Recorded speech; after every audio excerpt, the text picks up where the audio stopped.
Bonjour à tous. Alors, nouveau Delta Talk, nouvelle thématique sur un angle qu'on avait surprenamment pas encore abordé, à savoir celui, peut-on entreprendre durant ses études? Je dis surprenamment parce que on est l'école de l'entrepreneuriat et aujourd'hui, on a la chance de recevoir trois invités, Jules, Cheyenne et Dimitri, qui vont évidemment se présenter et présenter leur boîte, mais surtout pour les lycéens et étudiants qui s'intéressent au monde de l'entrepreneuriat et se posent des questions, à savoir est-ce qu'au fond on peut entreprendre pendant ses études, ce sera l'occasion d'avoir des premières clés de lecture, savoir est-ce qu'entreprendre, faut le voir comme une alternative ou plutôt un complément aux études, et enfin de quoi a-t-on besoin pour franchir le cap. Voilà, merci à tous les trois, c'est un vrai plaisir de vous recevoir aujourd'hui et je vous propose qu'on démarre. Je vais vous laisser vous présenter, je pense que ce sera le plus simple. On va commencer par toi Cheyenne. Toi, tu es vraiment en plein dans le thème. Alors quand je dis en plein dans le thème, tu es toujours en train de faire tes études. Si je dis pas de bêtises, tu as lancé StudyLens il y a 3 mois. Exactement. Une boîte en gros pour faire la relation entre les étudiants et des entreprises pour des missions de freelancing collés à leur spécialité, si je dis pas de bêtises. Exactement. Voilà, je vais te laisser en parler. C'est ça. Le but, c'est de mettre en relation des étudiants qui sont déjà en freelance ou qui veulent le devenir avec des entreprises pour qu'ils puissent réaliser des missions en lien avec leur spécialisation, pour qu'ils puissent valoriser leur CV, qu'ils puissent être plus justement rémunérés. En gros, l'idée, c'est de faire un peu le Fiverr de l'étudiant, quoi. Ok, très bien. Et comment tout ça a commencé ? Alors on est deux, il y a Camille et moi qui sont sur le même projet, on est dans la même école de commerce. Okay. Et à la base on a toutes les deux toujours voulu entreprendre. Camille était déjà elle sur un projet depuis 4-5 ans et elle ne savait pas quand se lancer, si elle voulait se lancer ou pas. Et en fait c'est elle qui m'a dit on se lance à l'incubateur de l'école pour terminer notre master cette année, j'ai envie de le faire, fais-le avec moi. Donc j'ai accepté, on a fait ça l'été dernier et on était sur un premier projet qu'elle avait commencé à développer depuis 4 ans qui était aussi dans le recrutement. Mais à force de l'étudier, de faire plusieurs études de marché, on s'est rendu compte que c'était un domaine qu'on maîtrisait un peu moins, qui nous demanderait beaucoup d'investissement, que c'était un gros océan rouge. Et en fait, assez naturellement, on s'est concentré sur une cible qui nous ressemblait plus, c'est-à-dire les étudiants, et au niveau client, les petites entreprises, les startups qui sont un peu comme nous, qui ont peu de moyens et qui veulent passer comme ça par des jeunes qui peuvent payer un peu moins cher, mais avec lesquels ils bénéficient beaucoup de flexibilité. Donc tout s'est fait un petit peu naturellement comme ça jusqu'en janvier, où là, on s'est vraiment lancé à l'incubateur. Ok, d'accord. Écoute, félicitations, Merci. Super beau projet en tout cas. Je vais passer sur toi Dimitri. Ouais. Toi, tu es entre guillemets le plus chevronné, capé ici, âgé, tu peux le dire. Le plus âgé. Tu as lancé 2Empower, donc un gros groupe de médias connus des étudiants, à minima avec des marques fortes comme Major Prépa, Business School, etc. Tu as lancé l'aventure il y a bientôt 10 ans. C'est ça ne me rajeunit pas effectivement. J'insiste beaucoup. Comment ça a commencé ? Alors, assez simplement, en fait, avec mon associé, Mehdi, qui vient de quitter l'entreprise. Donc, je suis CEO maintenant, tout seul depuis 6 mois, mais donc c'était auparavant le CEO et moi j'étais le COO. On a créé ça en 2015 et en fait, je pense qu'il y a 2 types de profils dans les entrepreneurs étudiants. Il y a ceux qui sont vraiment mordus dans l'entrepreneuriat depuis toujours, qui veulent créer leur boîte, quel que soit le sujet finalement ou la thématique. Moi, c'était pas du tout ça. Je m'étais jamais spécialement intéressé à l'entrepreneuriat avant. En revanche, en fait, avec Mehdi, on avait ce projet de créer un site pour les étudiants de prépa, le site en fait qu'on aurait aimé avoir tout simplement. Ouais. Et l'idée originale n'était pas du tout de faire une boîte, mais simplement vraiment ce projet étudiant pour garder un pied dans le monde de la prépa. Et en fait, ça s'est passé beaucoup mieux que prévu. En tout cas, ça a pris une ampleur qu'on n'avait pas forcément escompté au départ. On s'est rendu compte qu'il y avait un business model autour parce que l'idée quand même originale était vraiment de défendre l'égalité des chances et de faire un média. C'était vraiment les 2 choses qui nous passionnaient à l'époque, qui nous passionnent toujours d'ailleurs. Et donc voilà, en fait, de fil en aiguille, c'est devenu un projet entrepreneurial parce qu'on s'est rendu compte qu'il y avait un business model et qu'en fait on adorait ça et qu'on n'avait pas du tout envie de faire autre chose par ailleurs. Donc j'ai un peu la particularité avec mon associé d'avoir littéralement jamais mis les pieds dans une autre boîte que la mienne, modulo un stage de 1 mois en première année, rien d'exceptionnel on va dire. Et donc en fait autour de ça ensuite on a créé tout un groupe média qui s'est structuré, donc pareil avec cette idée de s'adresser toujours aux étudiants mais à différentes typologies d'étudiants. Et aujourd'hui, par la force des choses, on a créé ce groupe, on l'a structuré. Aujourd'hui, on fait à peu près 2 millions et demi de visites mensuelles sur nos différents sites internet. Okay. On a à peu près 200 000 abonnés sur les réseaux sociaux. Et surtout, c'est devenu une aventure vraiment collective puisqu'on est une quinzaine aujourd'hui dans la boîte. Et donc, c'est ça qui est très plaisant. En fait, j'y reviendrai sans doute, mais l'idée, de faire ce qu'on aime d'une part et de voir que des gens adhèrent à ton projet au point de se lever tous les matins et d'y consacrer quand même une certaine partie de leur temps. c'est vraiment un peu le kiff, on va dire, de l'entrepreneuriat. Mais enfin, voilà, je ne veux pas devancer tes autres questions. Je pense que ça suffit déjà. Félicitations, belle aventure. Et au total, là, aujourd'hui, vous avez combien de médias différents? Alors, on a 5 marques médias. On a une grosse marque qui s'appelle Au Futur pour les étudiants qui, en fait, s'apprêtent à passer dans l'enseignement supérieur. Donc, on les aide à réussir leurs échéances académiques, en l'occurrence le bac, et surtout à s'orienter parce que là je t'apprends rien, Parcoursup est devenu quand même assez anxiogène pour beaucoup d'étudiants. On a 2 marques plus niches qui s'appellent EtuTech, Études Créatives, qui comme leur nom l'indique, aident les étudiants à s'orienter vers ces typologies d'études-là. Ensuite on a donc Major Prépa qui est un petit peu mon petit bébé, on va dire, notre marque historique, et Business School qui est aujourd'hui le plus gros site du groupe qui fait à peu près 1 million de visites par mois et qui s'adresse aux étudiants des grandes écoles avec de plus en plus cette vocation de les aider à s'orienter dans le monde du travail, puisqu'en fait, on s'est rendu compte que ces diplômés de grandes écoles, dans la mesure où les métiers sont d'ailleurs c'est aussi un peu ton credo quelque part, ils sont de moins en moins silotés, et donc il y a de plus en plus de possibilités, les métiers sont de plus en plus complexes à comprendre, et donc notre idée c'est vraiment de donner la parole à des jeunes actifs qui puissent dire, voilà, moi il y a 2 ans, j'étais à ta place, et j'ai choisi de faire tel métier, et voilà pourquoi, et c'est vraiment la mission qu'on s'est donnée en tout cas pour les années à venir. Super projet. Merci Dimitri. Et on va finir avec toi, Jules, pour les présentations. Toi, Jules, tu as lancé ta boîte il y a bientôt 2 ans, pendant tes études, que du coup tu as stoppé pour mener à bien ton projet. Est-ce que tu peux nous dire comment ça a démarré? Voilà, c'est ça. En fait, d'abord, j'avais monté un premier site web quand j'étais au lycée, qui n'était pas du tout d'ailleurs un projet d'entreprise, parce que j'avais même pas idée qu'on pouvait créer une entreprise aussi jeune. On a monté le site web du coup en plein confinement. L'idée c'était qu'il y avait un constat qui était le décrochage scolaire, donc 10% des élèves qui décrochaient par an, et des inégalités scolaires en tout genre, et un manque de lien social entre des élèves de différents lycées et de différentes universités. Donc on a monté à la base, c'était un peu sale, mais j'ai monté ce premier site web là qui a bien marché, un second 6 mois après qui a encore mieux marché. Et quand je me suis dit, voilà, il y a une traction à chaque fois qu'on crée un outil à peu près correct. Notre projet qui est de réunir les élèves sur une plateforme pour qu'ils partagent leurs ressources scolaires, pour qu'ils échangent sur des thématiques scolaires et d'orientation, ça plaît. Alors peut-être que demain il y a une ambition un peu plus grosse que celle juste d'avoir un simple projet à travers un site web et que la création d'une start-up, que ça peut passer par la création d'une start-up. Donc c'est ce qu'on a fait et on a sorti récemment notre dernier outil qui est notre application. Alors on est reparti à 0 au niveau de notre base d'utilisateurs et du projet d'ailleurs lui-même, parce qu'on a maintenant une base de documents, donc chaque utilisateur peut partager une fiche de cours, un exposé, une fiche métier. C'est de la création de contenu mais éducatif. Derrière, parler sur un forum, donc ça va être, le mot forum il a 30 ans, mais l'idée c'est de parler un peu comme sur un Twitter mais dédié au scolaire, avec des thématiques scolaires, des tags, études supérieures, bac, etc. Et le troisième, c'est de pouvoir trouver son école, parce qu'on s'est rendu compte qu'il y avait un double constat, et du côté des écoles et du côté des étudiants. Chez les étudiants, d'ailleurs lycéens, c'était le fait de ne pas trouver souvent l'école qu'on cherchait, de ne pas savoir quel choix était possible lorsqu'on veut faire une école de commerce, une école de communication ou une école d'ingénieur. Et donc l'idée c'était d'intégrer ces pages d'école, un peu comme on pourrait trouver sur Welcome to the Jungle, avec des vidéos, des photos et une centralisation de toutes les statistiques et de toutes les données importantes sur les écoles, pour que les élèves puissent gratuitement visiter le stand digital d'une école toute l'année et pouvoir s'orienter pour faire le meilleur choix possible. Ok, super projet également, bravo en tout cas. Et ce qui va nous amener du coup un peu à la deuxième séquence de Stoke, à savoir entreprendre, le fait d'entreprendre. Est-ce qu'il faut le voir comme ce que je disais au préalable, en préambule, une alternative ou une façon carrément de compléter ce qu'on a pu apprendre en école? Et donc je vais en premier lieu m'adresser directement à toi Jules, de façon assez naturelle. Toi, pour mener à bien ton projet à 100%, tu as décidé un jour, ok, je stoppe les études.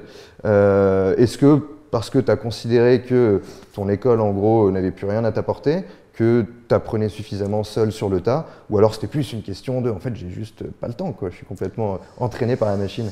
Un peu les trois en vérité. La première, moi, c'était que j'étais quand même dans une école qui était dans un autre pays, donc j'avais ce souci géographique d'étudier quelque part où je ne pouvais pas travailler, parce que quelque part, c'est quand même important, même si on est dans l'ère du remote, dans l'ère de l'hybride, c'est quand même important pour moi, je trouve, d'être à un endroit avec les gens avec lesquels on travaille, d'avoir une ambiance, une dynamique. Donc ça, c'était un premier souci. Et le deuxième, c'est ce que j'essaie d'expliquer, c'est qu'en fait, l'entrepreneuriat, c'est pas juste un calendrier avec le matin, je peux aller à l'école et l'après-midi, je peux être sur mon projet et penser à mon projet. l'entrepreneuriat, enfin, je pense que ici tout le monde le partage, c'est une vision, c'est une pensée constante, une réflexion constante. Il faut toujours avoir des idées, il faut toujours stimuler ce qu'on a pensé le matin même. Et donc en fait, faire des maths de 9h à 10h, devoir, je sais pas moi, rendre un devoir pour le lendemain, et puis à 10h30 avoir une réunion sur un thème qui est tout autre, c'est impossible en fait, parce que il faut préparer la réunion qu'on a à 10h30 et il faut pouvoir aussi faire un bilan sur ce qu'on a appris le matin même à l'école. Donc l'idée c'était de voir, moi après j'avais un contrat mental qui était de me dire que j'arrêtais les études le jour où j'arrivais à me payer et donc à en vivre, parce que sinon ça s'alimentait pas. Et le jour où j'ai à peu près pu me payer correctement, j'ai décidé d'arrêter, et puis tout en restant ouvert à l'idée de demain reprendre les études si jamais les projets marchent pas. Mais voilà.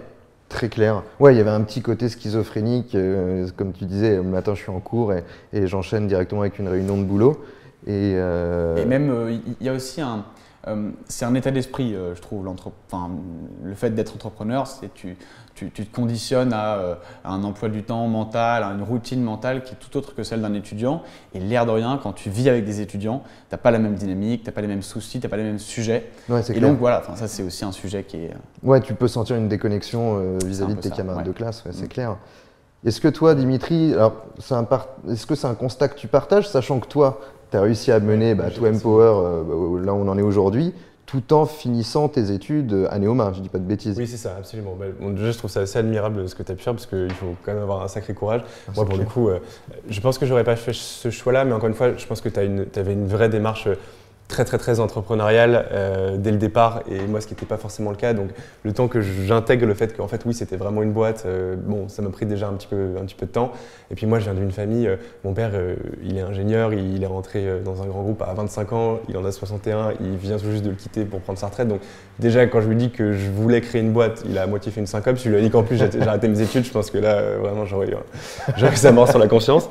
Donc c'était pas trop l'idée.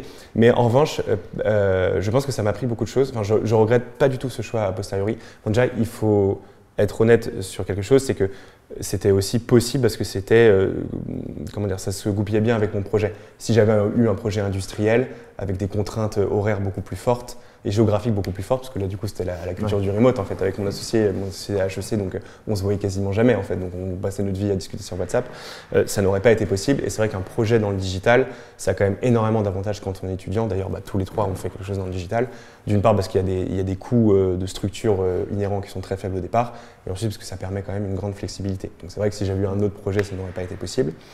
Et après, je pense que ça m'a appris quand même pas mal de choses, notamment le côté très débrouillard de l'entrepreneuriat et très pragmatique aussi, de se dire j'ai cours de 8h à 16h. Après j'ai sport de 18h à 19h, parfait, de 16h à 17h, j'aurai le temps de faire ça. Et puis après, en plus, ça va, j'aurai besoin de 8 heures de sommeil, donc de 22h à minuit, je pourrai recommencer à bosser. Et en fait, on apprend un peu à déstructurer un peu son temps et sa journée de travail. Et mine de rien, quand on entreprend par la suite, pour de vrai, entre guillemets, quand on n'a plus de contraintes scolaires, c'est quand même un état d'esprit qui est quand même très utile. Donc voilà, je comprends très bien ta démarche. Moi, j'aurais pas fait celle-ci, et j'ai eu le luxe de pouvoir justement concilier les deux. Ça n'a pas toujours été évident, je me suis pris le bec pas mal avec ma directrice de master que je salue si elle regarde cette vidéo, mais je me suis un peu fait taper sur les doigts, surtout à la fin où le projet commençait vraiment à décoller et que j'étais en tournage très souvent et que là j'avais des contraintes qui étaient beaucoup plus fortes. Mais c'est l'avantage aussi de beaucoup d'écoles de management où quand même, alors je pense que de manière générale, les écoles de management ont beaucoup de mal à adresser le sujet de l'entrepreneuriat parce que malgré le fait que beaucoup d'étudiants veuillent entreprendre, en fait dans les faits il y en a très peu qui le font. Et donc les écoles ne sont pas, et on ne peut pas leur reprocher honnêtement, taillées pour vraiment accompagner les étudiants entrepreneurs. Elles ont beaucoup de mal à le faire. Moi j'ai bénéficié d'absolument aucune flexibilité. Alors même que Neoma était une de mes clientes, c'était quand même un peu ubuesque de se faire taper sur les doigts par ses propres clients, mais bref. Mais donc voilà, tout ça pour dire que je comprends très bien le choix de Jules. Moi j'ai eu le luxe de ne pas le faire. Et l'avantage quand même de beaucoup de grandes écoles, c'est que on peut toujours un minimum concilier les choses, même si les choses ne sont pas prévues pour. De toute manière, les écoles finissent toujours par diplômer les étudiants, et donc en passant un petit peu entre les gouttes, on arrive malgré tout à s'en sortir. Bien sûr. Tu voulais rebondir par Oui, parce qu'en fait, je ne pense pas que mon exemple soit et doive être la règle pour le coup. Je pense que c'est pas du tout inconciliable. Enfin, j'ai vu que la Delta, justement, c'était une école d'entrepreneuriat pour permettre à vos élèves de faire aussi des projets. Et en fait, je pense que en adaptant les calendriers, en faisant en sorte, je pense d'ailleurs qu'il faut figer, c'est-à-dire dire l'après-midi c'est la boîte et le matin c'est les écoles, enfin l'école ou les études quoi. Je pense que c'est largement conciliable. Moi j'avais des contraintes qui étaient toutes, encore une fois la géographie, la langue, il y avait plein d'autres raisons qui m'étaient personnelles, mais dans une école en France, si on est aussi à Paris, à Lyon, dans des grandes villes dans lesquelles on peut aussi entreprendre, mais je pense que pour le coup c'est possible, donc je te rejoins aussi là-dessus. Ouais, mais les écoles de plus en plus font des parcours entrepreneuriaux qui permettent par exemple d'avoir cours le matin et de passer du temps sur son projet l'après-midi. Et bon, dans la réalité concrète d'une boîte, en fait, la boîte elle s'arrête pas de vivre, entre 14h et 18h on bosse et puis après c'est terminé. Très souvent, voilà, il y a des clients qui nous disent « Ah bah moi je suis disponible que le matin », donc en fait, donc voilà, il faut apprendre à jongler dans tous les cas. Enfin, même avec un aménagement, ça reste quand même évidemment une contrainte assez importante. Enfin, il faut être honnête par rapport à ça. Moi, j'ai pas l'impression d'avoir sacrifié mes années étudiantes. J'ai fait des tas de choses. Voilà, j'ai listé. Bon, je me suis bien amusé, mais ça a été bien sûr une vraie contrainte. Voilà, il faut quand même être très honnête par rapport à ça. Ok. Bah, toi, Cheyenne, tu peux en témoigner. Là, tu es en plein dedans. Tu es en train de finaliser tes études et tu as lancé StudyLens. Donc, comment tu t'y prends pour concilier les deux Moi, je rejoins Dimitri sur ce qu'il disait. Après, moi, j'ai la chance d'avoir pu profiter des études supérieures à fond avant de rentrer dans l'incubateur pour lancer StudyLens, justement. Donc, j'ai pu prendre tout ce qu'il y avait à apprendre. J'ai pu prendre les années, la théorie, la pédagogie, les expériences pro aussi avec les stages, les expériences à l'étranger avec les Erasmus, pour terminer mon master après avec l'incubateur pendant 6 mois, où là, avec Camille, on peut être full-time sur le projet. Mais je te rejoins sur ce que tu disais par rapport à tout l'emploi du temps qu'il faut structurer en fonction, parce que j'ai été avant ça freelance pendant 3 ans, un peu comme nos StudyLensers aujourd'hui. Et c'est ça, c'est vrai que c'est difficile. Après, les écoles de commerce, on sait qu'il n'y a pas beaucoup d'heures dans la semaine justement pour permettre aux étudiants d'avoir des projets à côté, que ce soit entrepreneuriaux ou tout simplement pour bosser, pour remplir leur frigo aussi. Donc c'est ça, c'est une mécanique qui s'apprend au fur et à mesure des années pour avoir une organisation qui est millimétrée et pouvoir se dire ok, il faut que je gère mes assos, il faut que je gère ma vie pro, il faut que je gère mes études, il faut que j'ai un peu de temps pour ma boîte ou pour mon petit boulot.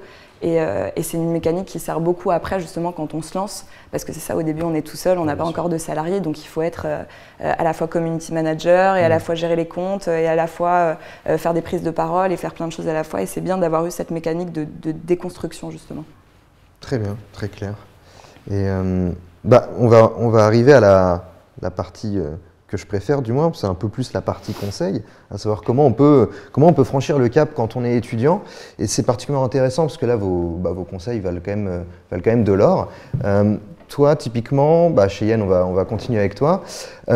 Aujourd'hui, alors tu as lancé ta boîte il y a 3 mois. Est-ce que tu te rends compte à ce stade que potentiellement il y a une compétence ou autre chose, des conseils que tu aurais aimé qu'on te donne pendant tes études, quelque chose sur lequel tu penses qu'on aurait dû plus mettre l'accent? Pour ma part, ça aurait peut-être été plus sur la partie soft skills. Je sais que vous en parlez beaucoup, vous ici à la Delta Business School, parce que ça, je pense que c'est indispensable. En école de commerce, on apprend beaucoup de théorie, et c'est très utile et c'est indispensable, mais il manque de la pratique derrière. Et notamment en entrepreneuriat, notamment encore une fois pour la prise de parole, pour gérer des équipes. C'est vrai qu'on a des expériences pro, on fait des stages, mais c'est pas en stage qu'on apprend à gérer 15, 20, 30 personnes. Dans l'école dans laquelle on est avec Camille, nous, l'avantage qu'on a eu, c'est pas aussi développé dans toutes les écoles, mais c'est que nous, on a une vie asso qui est extrêmement riche.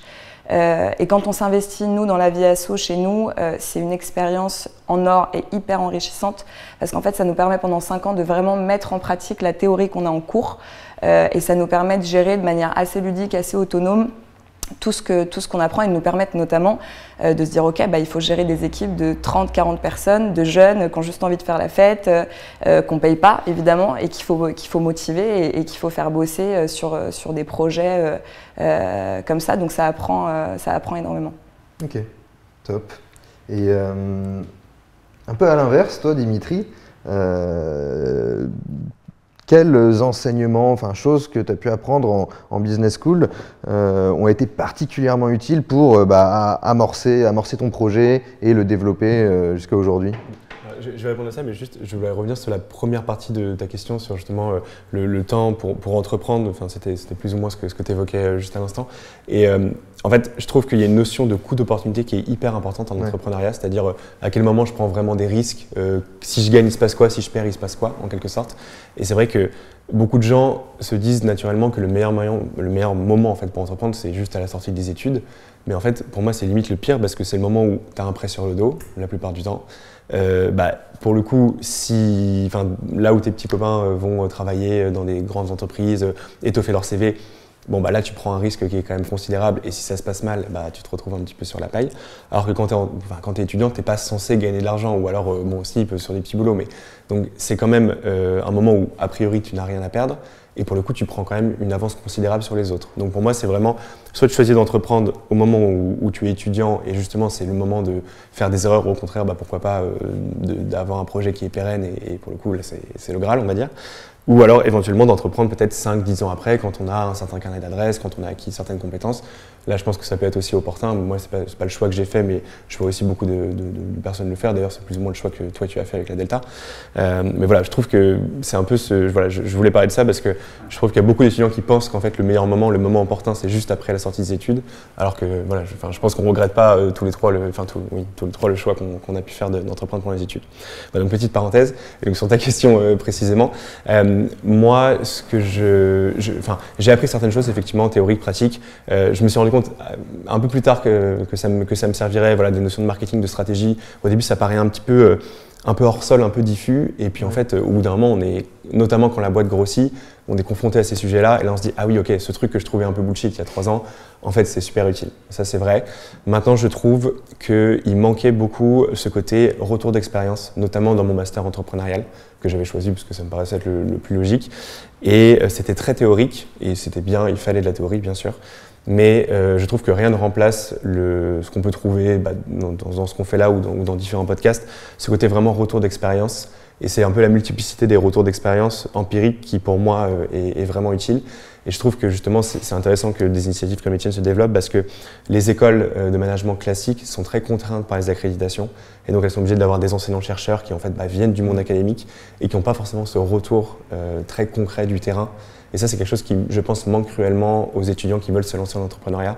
Il y a vraiment un côté syndrome de l'imposteur qu'il faut un peu surpasser et le fait de voir que en fait, les gens qui ont réussi dans l'entrepreneuriat, ils ont 2 bras, 2 jambes et ils avaient à peu près les mêmes galères il y a 3, 4 ans, 5 ans quand ils se sont lancés, ça rassure vachement en fait. Et ça, c'est quelque chose qui m'a vraiment cruellement manqué, je pense, que j'aurais beaucoup aimé retrouver dans mon école. Ok, très clair. Et toi, Jules, est-ce qu'il y aura un conseil que tu voudrais donner là, à un étudiant qui se dit, en vous écoutant, en fait, je pense que j'ai bien envie de cumuler, lancer mon projet là, et tout en menant de front mes études? Moi, je deviens un petit canard parce que moi, du coup, je lui conseillerais d'arrêter les études. Donc, en plus, malheureusement, je suis dans un cercle un peu mauvais là-dessus parce que je fréquente du coup pas mal d'entrepreneurs qui ont eux aussi arrêté leurs études. C'est ce qui nous a un peu, c'est ce qui nous a rejoint au départ. Je ne conseillerais pas pour le coup d'arrêter les études, je conseillerais de concilier, en tout cas d'essayer de concilier au départ et de construire. Alors je ne sais pas sous quelle forme ce serait le projet en question, mais et de sortir du coup le produit ou le service voulu et de voir si d'abord il y a un premier retour marché intéressant et donc il y a possiblement une idée d'une start-up pérenne à entrevoir parce que voilà, sans tester on ne sait pas quel sera le retour, donc on ne sait pas si ça va être un échec total ou une réussite. Et si jamais il se trouve que c'est une pseudo-réussite, en tout cas dans l'idée que ça commence à mordre, je pense qu'il faut savoir prendre un temps d'arrêt. Et un temps de réflexion, ça peut être une année de césure. Vous savez, les années de césure, ça peut servir à voyager, mais ça peut aussi servir, d'ailleurs, on ne l'apprend pas assez aux élèves, cette idée de l'année de césure qui est aux États-Unis ou en Angleterre très commune pour créer des projets, penser des nouveaux modes. Et donc, ça peut être via une année de césure pour après reprendre des études ou quoi. Mais je pense que c'est important de prendre un temps d'arrêt pour bien se mettre mentalement sur le projet. Après, je parle de ça parce que je ne connais que les écoles classiques, que les business schools par lesquelles je suis passé, comme celle par laquelle je suis passé. Je ne connais pas pour le coup la conciliation d'un projet avec une école qui serait une école basée sur l'entrepreneuriat comme l'est la Delta. Là, je pense pour le coup que si on a des profs, je rejoins bien Dimitri là-dessus, qui ont des expériences, qui sont passés par des stades, eux aussi, dans leur vie, des espèces d'aventures d'entrepreneurs, etc. Que ça peut être utile parce que les mentors qu'on va chercher dans la vie, comme ça, on va les taper aux portes et y aller à l'opportunité, quoi. On pourra les trouver au sein même de notre classe et poser des questions qu'on a très souvent et qui nous permettent généralement qui nous mettent un peu devant un mur, aux profs dans la même classe que nous, pour nous faire avancer. Donc je pense aussi que dans ce genre d'espace, ça peut être la meilleure des façons de concilier les deux. Mais dans une école classique, je pense qu'il vaut mieux arrêter pour le coup. Ok, Si très je peux clair. rebondir sur ce qui a été Bien dit, sûr. je suis tout à fait d'accord, mais je pense que dans tous les cas, il faut être lucide sur quelque chose. Il y aura forcément un déphasage entre ce que tu vas apprendre en cours et la réalité concrète de ton business et ce que tu vas devoir faire. Et donc, il y a un côté autodidacte à développer. Je pense que là-dessus, vous serez plutôt d'accord. Il y a vraiment, on est obligé, on apprend en permanence à chercher par nous-mêmes les choses. Et même si tu as une école qui est spécialiste de l'entrepreneuriat et qui va donner des clés sans doute beaucoup plus pertinentes pour les étudiants, si tu en as un qui veut révolutionner la livraison à domicile et l'autre qui va créer un SaaS B2B pour les entrepreneurs, forcément, il y a un moment où s'ils sont dans la même classe, ils ne vont pas apprendre la même chose au même moment. Ouais. Et donc, par voie de conséquence, ils vont être obligés un petit peu de se développer de leur côté et de monter en compétences par eux-mêmes. Ça, c'est une certitude. Et après, moi, je vais faire aussi un peu mon pirate, mais dans la logique de l'enseignement, moi c'est un peu un souci que j'ai avec l'école, il y a cette idée et le prof te donne la parole que lorsqu'il décide de te la donner, tu ne peux pas la prendre comme ça en classe, même si tu as quelque chose à lui apporter. On considère vraiment que tu exécutes à l'ordre du professeur, alors qu'en fait l'entrepreneuriat c'est tout l'inverse. C'est vraiment, il faut s'affranchir de tous les codes, il faut être hyper disruptif, en tout cas encore plus quand tu es très jeune parce qu'on ne te donne pas ta chance et on ne t'attend pas. Donc il faut vraiment être très pirate dans l'esprit. Et ça, l'école ne te l'apprend pas. Et en fait, si tu passes 5 ans à écouter, à exécuter, être vraiment dans le système scolaire tel qu'on l'a aujourd'hui, je pense que ta vision et ton tempérament entrepreneur sera un peu biaisé, tu seras beaucoup moins créatif et beaucoup moins amène d'aller justement t'affranchir de tous les codes et toutes les normes qu'on a instaurées dans notre société là-dessus. Alors que l'entrepreneur, il ne doit pas avoir peur, il doit vraiment s'affranchir de tout ça. Donc je pense aussi que ça, c'est une idée un peu globale qu'il faut faire abstraction, quoi. Ok, hyper clair. Ouais, en conclusion, peut-être que la thématique était pas hyper bien posée dans le sens où entreprendre, c'est pas nécessairement une alternative ou un complément aux études, c'est peut-être plutôt une opportunité, un projet de vie comme un autre qu'on peut mener à terme dans un environnement estudiantin favorable. Je sais pas, à savoir, effectivement, beaucoup de retours d'expérience. C'est vrai que ça, c'est fondamental. Quand tu entreprends, c'est fondamental de voir que les entrepreneurs qui ont réussi, c'est des humains comme toi. Potentiellement aussi des entrepreneurs qui vont venir parler des projets qu'ils ont foirés. Ça, c'est également source de connaissances. Et effectivement, avoir une approche un peu plus disruptive, entre guillemets, à savoir mettre autant l'accent sur les soft skills que les hard skills, ça peut être carrément apporter énormément. Et aussi, c'est intéressant ce que tu dis, mais ce côté avoir un peu plus de notion de classe inversée, à savoir, en fait, c'est fondamental, et moi je m'en rends compte, j'en avais pas forcément conscience quand quand je faisais mes études, mais les retours d'étudiants à ce que disent le prof, c'est hyper enrichissant en fait, parce que il y a des questions, des façons de voir les choses qui sont soulevées, qui permettent d'analyser les choses sous un différent angle. Donc voilà. Je sais pas s'il y a quelque chose que vous souhaitez ajouter ou. Moi, j'aurais quand même ajouté que, pour revenir sur ce que tu disais tout à l'heure, je pense qu'il y a quand même, il ne faut pas oublier qu'il y a aussi, il y a aussi quelque chose de très personnel là-dedans, et peu importe l'école qu'on fait, il y a des gens qui ont des fibres très différentes et qui ont des manières d'avancer ou de vibrer très différentes, et je pense qu'on soit en école de commerce ou qu'on arrête ou pas, si on n'a pas la fibre et si on n'a pas envie de faire quelque chose d'autre, de toute façon, peu importe l'école qu'on fera, on ne le fera pas finalement. Donc moi, mon école, c'est plutôt de continuer les études pour plein de raisons différentes, parce que c'est sécuritaire aussi, on ne sait jamais dans quoi on s'embarque, on est très jeune, tous les projets ne réussissent pas, donc c'est bien d'avoir une petite cartouche en main quand même.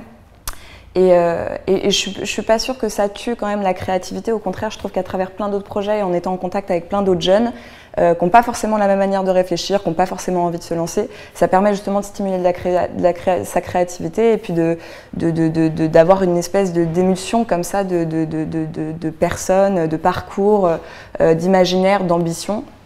Et puis en termes de réseau aussi, je pense que c'est pas négligeable de passer 5 ans à faire des études, ça ouvre des portes de malade derrière. Donc voilà, c'est mon dernier petit point. Moi, je pense que si on peut, en tout cas, si on a la chance de le faire, c'est bien de pouvoir concilier les deux. Et oui, si je peux rajouter quelque chose aussi par rapport à ça, c'est vrai que moi j'ai eu la chance par la suite de développer le projet, donc de recruter des salariés. Et en fait, le fait d'avoir des personnes qui sont confrontées justement à cette logique entrepreneuriale, ce qu'on appelle grossièrement aujourd'hui l'intrapreneuriat, en fait c'est quelque chose de très très utile et de très très rare encore aujourd'hui parce que les écoles ne forment pas encore ces types de profils-là. Mais nous, concrètement, tous les 18 mois, en fait, on crée un média. Et donc les personnes qui prennent la direction de ces différents médias partent finalement d'une feuille blanche et on leur dit voilà où il faut arriver. Mais je ne sais pas spécialement comment faire, et donc débrouille-toi mon grand. Et c'est un peu une forme d'entrepreneuriat quelque part. Et c'est vrai que tout le monde n'a pas forcément l'opportunité de créer sa boîte pendant ses études. Il faut avoir l'idée, il faut avoir la bonne idée au bon moment, il faut avoir éventuellement les bons partenaires au bon moment. Mais en revanche, si davantage de personnes aujourd'hui sont formées à cet état d'esprit-là et cette manière-là de bosser, en fait ce sera très utile parce que beaucoup de projets comme les miens ont cruellement besoin justement de ces collaborateurs qui vont pouvoir justement avoir cet esprit-là un petit peu pirate que tu décrivais et qu'en fait qui est juste hyper précieux en entrepreneuriat et qui malheureusement encore aujourd'hui, je pense, est trop rare, tout simplement. C'est marrant parce qu'on est un peu en train de dépeindre le besoin auquel répond la Delta, non? J'ai un peu l'impression. Ouais, complètement. Complètement. C'est vrai que ce que tu dis, c'est fondamental aujourd'hui. Les opportunités d'intraprendre, il y en a de plus en plus liées au fait qu'effectivement l'écosystème startup a été quand même extrêmement dynamique ces dernières années, notamment à partir de 2014. Et je parle de startup, mais pas que. Même les grands groupes commencent à se mettre dans cet état d'esprit, à savoir, on va lancer une petite initiative et on va filer les clés du camion à quelqu'un. Et effectivement, tu as un statut de salarié, mais derrière, si tu as toute la boîte à outils de l'entrepreneur, tu peux vraiment monter un projet qui te ressemble, créer ton équipe, etc.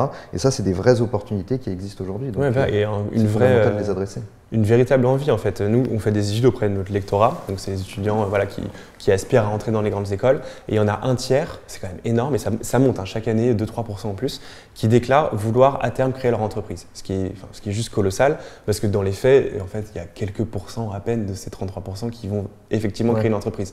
Par contre, derrière, je pense que ce qu'ils pensent, c'est se dire j'ai envie de m'affranchir de la boîte à papa telle que je l'ai connue, telle que l'idée que je m'en faisais quand mes parents. Aujourd'hui, il y a un décalage clair entre ces aspirations-là et la réalité très prosaïque de l'enseignement supérieur. Ouais, point que je partage complètement. J'espère. Ok, écoutez, merci à tous les trois, c'était un plaisir de vous recevoir chez Delta aujourd'hui. Et si le talk vous a plu, évidemment, n'hésitez surtout pas à vous abonner et on se retrouve très prochainement pour un nouvel épisode de Delta Talk. À très bientôt.